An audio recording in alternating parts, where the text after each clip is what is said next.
आजमाइशों का मुकाबला करें, यही कामयाबी का वाहिद रास्ता है। एक दफ़ा का जिक्र है कि एक बादशाह को 2 बाज तोहफे में मिले। उसने इतने खूबसूरत परिंदे कभी नहीं देखे थे। बादशाह ने दोनों परिंदे अपने मुलाजिम को दे दिए और उनको इसकी तरबियत का कहा। एक दिन मुलाजिम ने बादशाह को बताया कि एक परिंदा ऊंची उड़ान उड़ रहा है और दूसरा परिंदा जिस दिन से आया है उसी शाख पे बैठा हुआ है।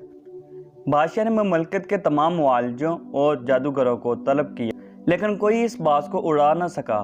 बादशाह ने अपने मशीरों के सामने ये मसला रखा। घंटे दिन और दिन महीनों में बदल गए, लेकिन बाज को कोई न उड़ा सका। बादशाह ने किसी ऐसे शख्स को बुलाने का फ़ैसला किया जो कुदरत से गहरी दिलचस्पी रखता हो। बादशाह ने अपने मशीरों को हुक्म दिया कि किसी ऐसे शख्स को ढूंढ कर लाओ जो बरसों जंगलात में गुजार चुका हो।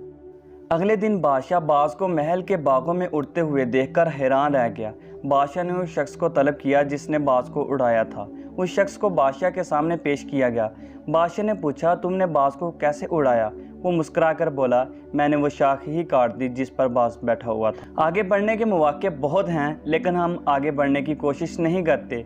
हम अपनी आसाइशों से कदम बाहर निकालना ही नहीं चाहते। नई आजमाइशें और नए तजर्बात ही ज़िंदगी में आगे बढ़ने की वजह बनते हैं। आजमाइशों का मुकाबला करें, यही कामयाबी का वाहिद रास्ता है। अगर वीडियो अच्छी लगे तो लाइक के बटन को प्रेस कर दें और मज़ीद अच्छी और अखलाकी सबक आमोज़ वीडियोज़ के लिए हमारे चैनल को सब्सक्राइब लाजमी करें। मिलते हैं एक नई वीडियो में, तब तक के लिए अल्लाह हाफिज़।